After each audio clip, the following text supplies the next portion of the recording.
Welcome to DB আড্ডাস classes. আজকে টেন্সের দ্বিতীয় ক্লাস। টেন্সের present indefinite, present continuous, present perfect, present perfect continuous, এই চারটি টেন্স নিয়ে আলোচনা করছিলাম, তার মধ্যে দুটি হয়ে গেছে। আজকের আলোচ্য বিষয় হচ্ছে প্রেজেন্ট পারফেক্ট টেন্স এবং present perfect continuous tense. Present perfect tense এর বাংলা মানেটা কি? প্রেজেন্ট পারফেক্ট টেন্সের বাংলা মানে হচ্ছে পুরা ঘটিত বর্তমান। কাকে বলবো এই টেন্স?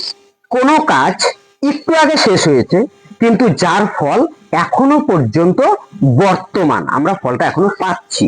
কি ধরনের? আমি তোমাদের বাড়িতে গেলাম, তুমি বললে দাদা বা স্যার খেয়ে নাও, আমি বললাম যে না আমি খেয়ে এসেছি।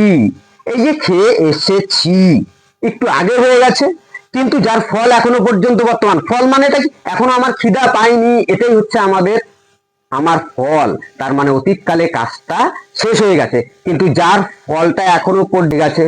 এবার প্রেজেন্ট পারফেক্ট টেন্স চিনবো কিভাবে? না, বাংলা বাক্যে ক্রিয়ার শেষে ইয়াছি, ইয়াছো, ইয়াছেন লেখা থাকবে।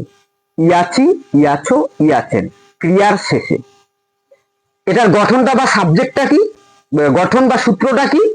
সেটা হচ্ছে সাবজেক্ট প্লাস হ্যাভ অথবা has plus VPP plus object plus etc.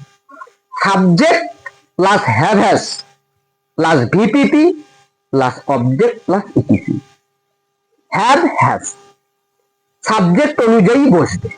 Third person singular number, পৃথিবীতে যা কিছু একটি মাত্র আছে, আমি, আমরা, তুমি, তোমরা বাদ দিয়ে, তার ক্ষেত্রে হচ্ছে হ্যাজ।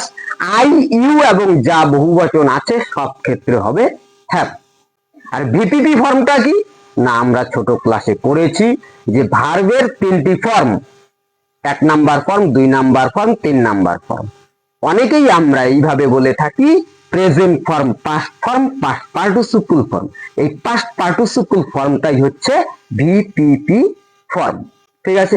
তা যেমন আমি ভাত খেয়েছি, সে মাঠে খেলিয়ে আছে, এই ধরনের হচ্ছে আমাদের প্রেজেন্ট পারফেক্ট টেন্স। ওকে, এবারে আমরা চলে যাচ্ছি প্রেজেন্ট পারফেক্ট কন্টিনিউয়াসে। প্রেজেন্ট পারফেক্ট কন্টিনিউয়াসের বাংলাটা আমরা কি বলবো? না, পুরাঘটিত ঘটমান বর্তমান। পুরাঘটিত ঘটমান বর্তমান এর সংজ্ঞায় কি বলবো? না, কোনো কাজ অতীতকালে শুরু হয়েছে, এখনো পর্যন্ত চলছে, তাকে বলবো আমরা প্রেজেন্ট পারফেক্ট কন্টিনিউয়াস টেন্স। অতীতকালে শুরু হয়েছে, এখনো পর্যন্ত চলছে। যেমন আমি 2 ঘন্টা ধরে কাজটি করছি। আবার যদি বলি সকাল 9টা থেকে কাজটি করছি, ধরুন এখন 11টা বাজে, তাহলে আমি 2 ঘন্টা থেকে করছি মানে সকাল 9টা থেকে, কিন্তু বাক্য দুটি একটু আলাদা আলাদা ভাবে এখানে উপস্থাপন করা হয়েছে। কেন? কারণ আমি বোঝাতে চাইছি একটাতে আছে নির্দিষ্ট সময়, আরেকটাতে আছে অনির্দিষ্ট সময়। যেটা বললাম সকাল 9টা থেকে বই পড়ছি, ওখানে নির্দিষ্ট সময় উল্লেখ করা আছে।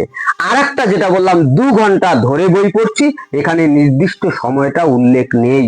কোন সাল, তারিখ, বার এরকম ধরনের টাইম যদি উল্লেখ করা থাকে তাহলে সেটা নির্দিষ্ট সময়, সেক্ষেত্রে আমাদের বসে সিন্স।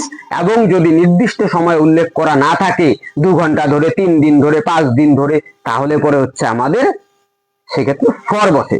এক্ষেত্রে আমাদের গঠনটা কি? গঠনটা হচ্ছে না সাবজেক্ট প্লাস হ্যাভ বিন অথবা has been plus verb plus ING plus object plus since অথবা ফর প্লাস ইটিসি। সাবজেক্ট বসবে, তারপর হ্যাভ বিন অথবা হ্যাজ বিন। প্রেজেন্ট পারফেক্ট টেন্সে শুধু হ্যাভ এবং হ্যাজ বসেছে, এখানে হ্যাভ বিন এবং হ্যাজ বিন বসবে। আর যেহেতু কন্টিনিউয়াস শব্দটা যুক্ত রয়েছে, তাই সেক্ষেত্রে আমাদের এখানে কিন্তু ভার্বের সঙ্গে আইএনজি চলে আসবে। ঠিক আছে? তাহলে subject plus have been, has been plus ভার্বের সঙ্গে ING plus object plus since অথবা ফর প্লাস ইটিসি। ওকে, তাহলে এই হচ্ছে আমাদের কিন্তু দুটো টেন্স। পরিষ্কার হয়ে গেল আজকের আলোচনা। পরের ক্লাসে দেখা হবে। Tata, good bye.